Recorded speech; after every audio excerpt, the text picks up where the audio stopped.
안녕하십니까. 안중근 목사입니다.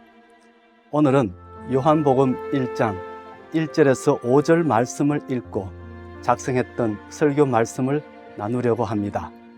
제목은 예수님은 누구신가 입니다. 먼저 본문을 읽어드리겠습니다. 태초에 말씀이 계시니라. 이 말씀이 하나님과 함께 계셨으니 이 말씀은 곧 하나님이시니라. 그가 태초에 하나님과 함께 계셨고 만물이 그로 말미암아 지은 바 되었으니 지은 것이 하나도 그가 없이는 된 것이 없느니라.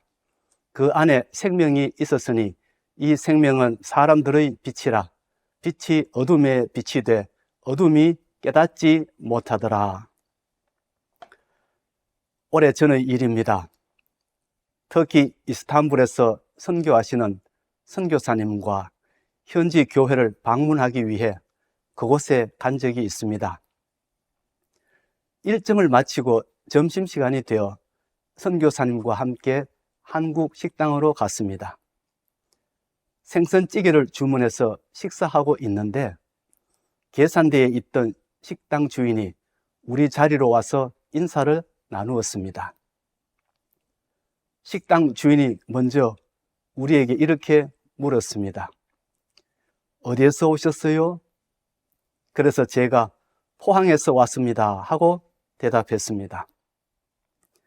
그러자 그분이 포항요 하며 반가운 얼굴로 웃는 거예요. 저는 갑자기 궁금했습니다. 아니, 이분이 갑자기 왜 이렇게 반가워하실까? 나중에 알고 보니 이분도 포항에서 오신 분이었습니다. 그러니 얼마나 반가웠겠습니까? 그래서 저도 그분에게 이렇게 물었습니다.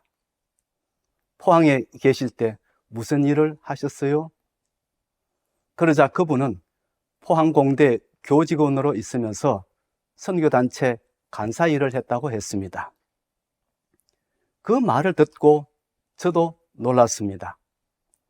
왜냐하면 포항공대는 제가 심우하던 교회에서 그렇게 멀지 않은 곳에 있었기 때문입니다. 그래서 제가 그분에게 제가 심우하던 교회 위치를 알려주었더니 그분도 깜짝 놀라는 거예요. 직장 생활을 할 때 그 교회 앞을 수도 없이 지나다녔기 때문에 너무나 잘 안다는 겁니다. 그러면서 우리는 세상이 참 좁네요 하며 서로 웃었습니다. 외국에서 한국인을 만나면 어떻게 합니까? 대부분 어디에서 오셨습니까? 하고 묻습니다. 그러고 나서 어떤 일을 하는지 또 묻습니다. 왜 그런 것을 묻습니까? 이분이 어떤 분인지 알기 위해서 그러는 것입니다. 우리가 낯선 곳에서 잠시 만난 사람도 이분이 어디에서 오신 분이며 어떤 일을 하시는 분인지 묻는데 하물며 한평생 시간과 물질을 들이고 정성을 다하여 섬겨야 할 예수님을 만났다면 그런 것을 물어야 하지 않겠습니까? 예수님은 어디에서 오셨으며 어떤 일을 하시던 분인지 물어야 하는 것 아닙니까? 그래서 예수님이 어떤 분인지 알고 믿어야 하는 것 아닙니까? 여러분은 예수님이 어디에서 오신 분이고 어떤 일을 하시던 분인지 아십니까? 그리고 이 세상에 왜 오셨는지 아십니까? 아니면 덮어놓고 믿습니까? 덮어놓고 믿는다는 것은 안 믿는 것이나 다를 바 없습니다. 아무것도 모르는데 어떻게 믿을 수 있습니까? 그것은 어느 도단에 불과합니다. 그러므로 우리는 예수님이 어떤 분인지 알아야 합니다. 어디에서 오신 분이고 누구와 함께 있었고 어떤 일을 하신 분인지, 그리고 이 세상에는 왜 오셨는지를 알아야 합니다. 감사하게도 요한복음의 저자는 이러한 우리의 궁금증에 대한 대답을 오늘 본문 말씀에 친절하게 기록해 놓았습니다. 그래서 우리는 오늘 본문 말씀을 통해 예수님은 어디에서 오신 분이시며 누구와 함께 계셨으며 무슨 일을 하시다 오신 분이신지 차례대로 알아보려고 합니다. 먼저 예수님은 어디에서 오신 분인지 이것부터 알아보겠습니다. 우리가 이것을 알려면 두 가지 차원에서 접근해야 합니다. 하나는 시간적 차원이고 다른 하나는 공간적 차원입니다. 먼저 시간적 차원에서 접근해 보겠습니다. 사람과의 관계에서도 그 사람을 언제 만났느냐에 따라 그 사람에 대한 이미지가 달라집니다. 어린 시절에 만난 사람은 세월이 가도 그 사람을 늘 철없는 어린아이로만 생각합니다. 반대로 나이가 들어서 만난 사람은 그 사람을 늘 성숙한 사람으로 생각합니다. 예수님도 그렇습니다. 예수님을 어느 시점에서 만났느냐에 따라 평가가 전혀 달라질 수 있습니다. 마가복음의 저자는 예수님이 장성한 후 세례 요한에게 와서 세례를 받는 장면부터 기록하고 있습니다. 그래서 마가복음에는 예수님의 어린 시절을 알 수 없습니다. 그러면 마가복음은 왜 예수님의 이야기를 세례 요한에게 세례받는 시점부터 시작했을까요? 그 이유가 무엇일까요? 그 이유는 예수님이 이 땅에 오신 목적이 무엇이냐에 초점이 있었기 때문입니다. 좀 더 구체적으로 말씀드리자면 마가복음은 예수님이 돌로 지은 성전을 허물고 새로운 성전, 즉 예수님 자신이 친히 십자가에 달려 죽으심으로 단번에 영원한 제사를 드리는 새로운 성전을 짓기 위해 오셨음을 가르쳐 주기 위해 마가복음을 기록하였기 때문에 예수님의 탄생 이야기와 부활 승천 이야기를 기록하지 않았던 것입니다. 한글판 마가복음에는 예수님의 부활 이야기가 있지만 오래된 헬라어 마가복음에는 없습니다. 이에 비해 마태복음이나 누가복음은 구약 성경에 예언된 예수님의 정체성에 초점을 맞추어 기록했기 때문에 예수님의 탄생 이야기부터 시작합니다. 예를 들면 예수님은 아브라함과 다윗의 후손으로 태어나셨다는 이야기나 혹은 예수님은 천사들의 예고에 따라 태어나셨다는 이야기부터 기록하고 있습니다. 그리고 이 두 복음서는 마가복음과 달리 예수님이 부활하신 후에 제자들을 만났던 이야기로 끝을 맺고 있습니다. 그러나 요한복음은 또 다릅니다. 요한복음은 예수님이 영원한 세상에서 오신 분이심을 강조하기 위해 자신의 복음서를 기록했기 때문에 예수님을 태초부터 계셨던 분으로 소개합니다. 태초라는 말은 시간이 창조되기 이전의 세상을 의미합니다.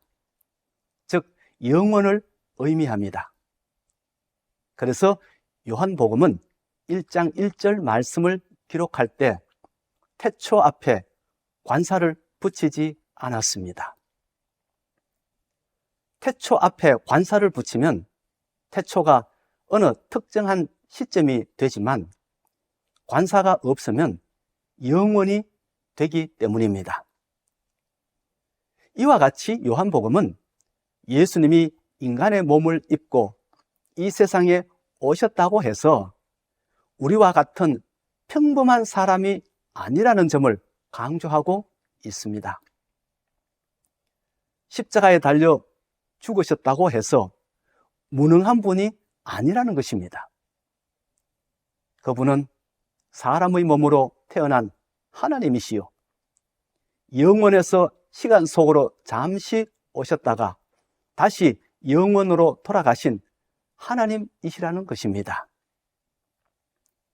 그러면 이제 공간적 차원에서 예수님이 어디서 오신 분인지 살펴보도록 하겠습니다.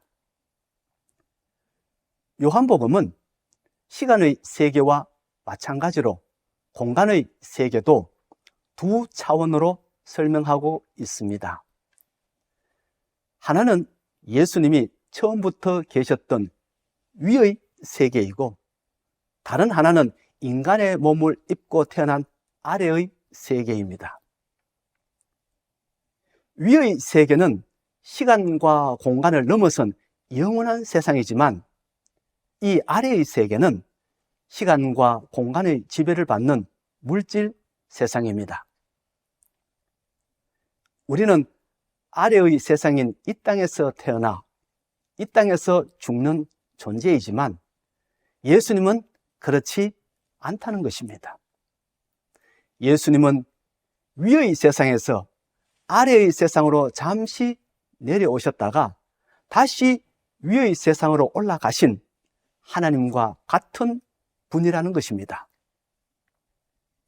그러므로 우리가 예수님을 이해할 때 공간복음과 함께 요한복음의 증언을 함께 들어야 합니다.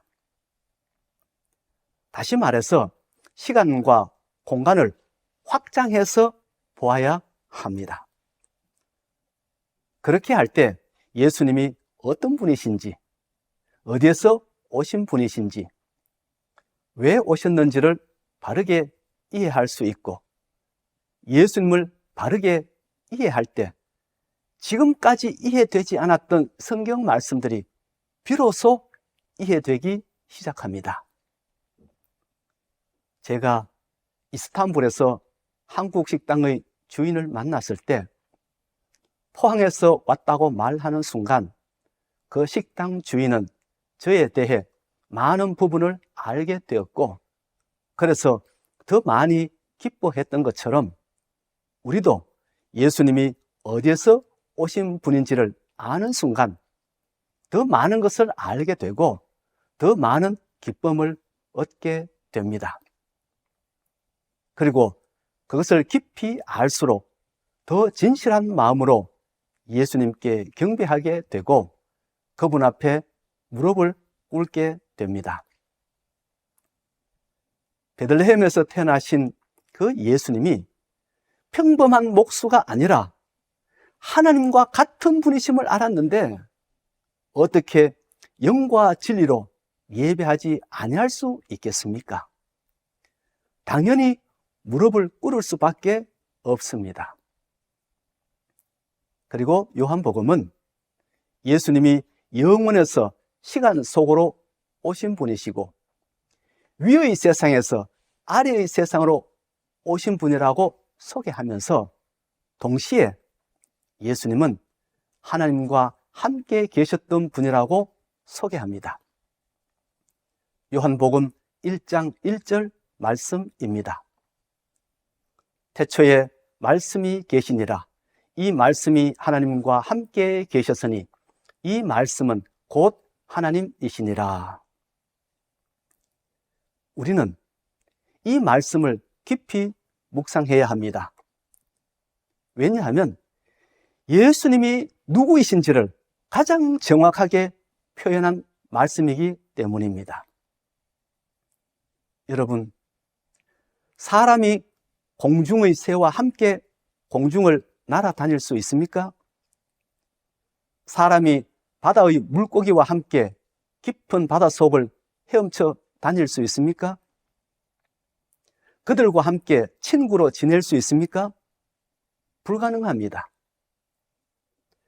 예수님이 하나님과 함께 계셨다는 말씀도 마찬가지입니다. 예수님이 단순한 사람이라면 하나님과 함께 있을 수 없습니다.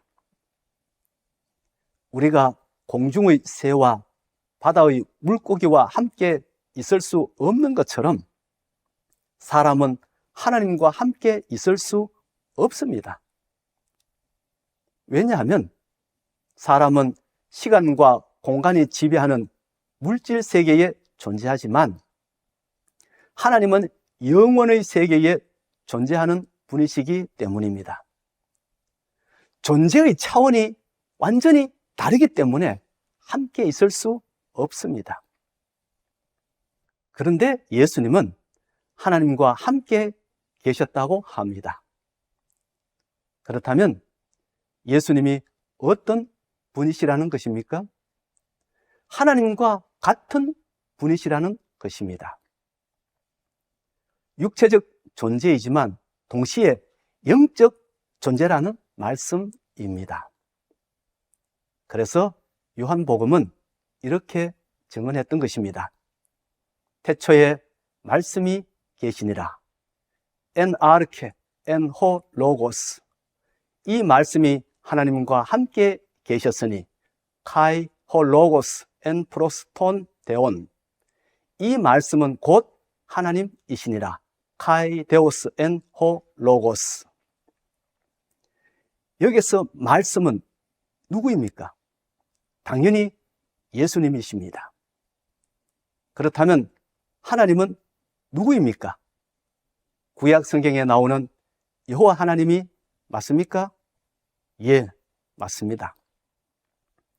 그런데 왜 두 번째 줄에 나오는 하나님과 세 번째 줄에 나오는 하나님의 철자가 다릅니까? 그 이유는 데오는 목적격이고 데오스는 주격이어서 그렇습니다. 둘 다 똑같은 여호와 하나님이십니다. 여기에서 우리가 주목해서 보아야 할 부분은 데온 앞에는 정관사 톤이 있지만 데오스 앞에는 없다는 점입니다. 왜 그럴까요? 정관사가 있는 하나님은 특정한 하나님, 즉 구약 성경에 나오는 여호와 하나님이란 뜻이고, 정관사가 없는 하나님은 그냥 하나님과 같은 분이라는 뜻입니다. 그렇다면 그분은 누구십니까? 그렇습니다. 예수님이십니다.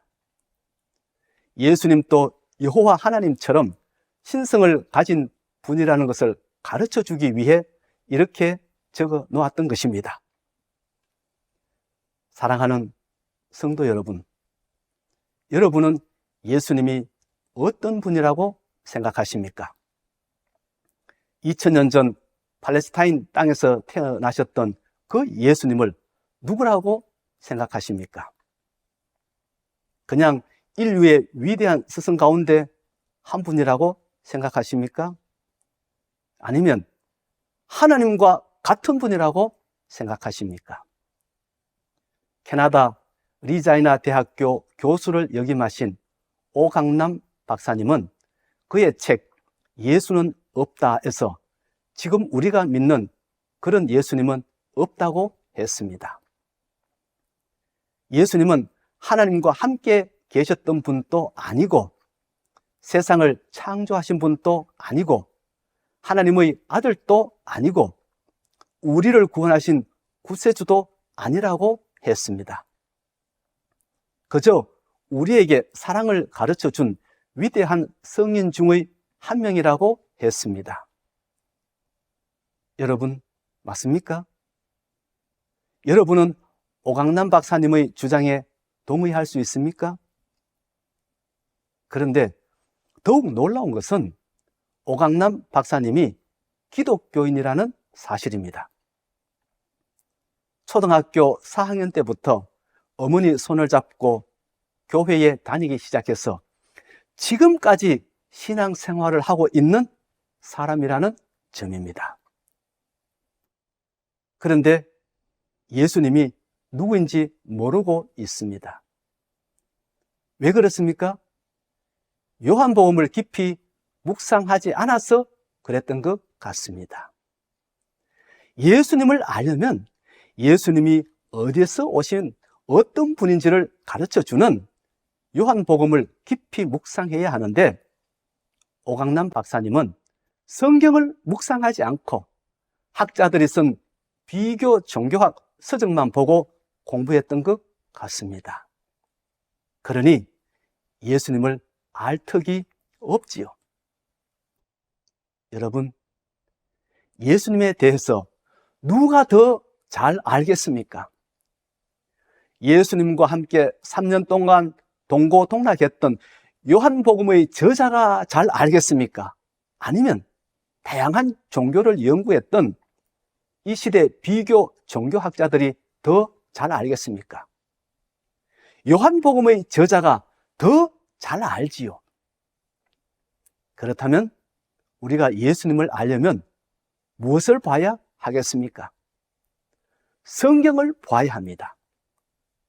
그리고 성경을 바르게 해석할 줄 알아야 합니다. 그렇지 않으면 아무리 노력해도 예수님을 알 수 없습니다.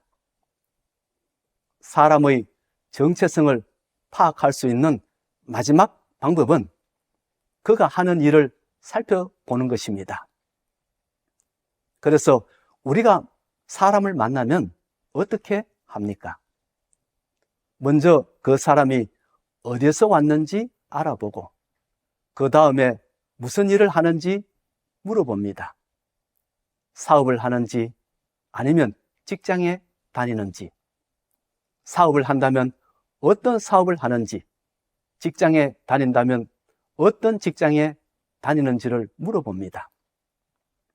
그러면 그 사람이 어떤 사람인지 대충 알게 됩니다. 예수님도 그렇습니다. 예수님이 어떤 분인지 알려면 예수님이 하셨던 일을 알아보면 됩니다. 이 세상에 오시기 전에 어떤 일을 하셨는지 알아보면 됩니다. 요한복음에 의하면 예수님은 영원의 세계에 계실 때 이 세상을 창조하는 일을 하셨다고 합니다.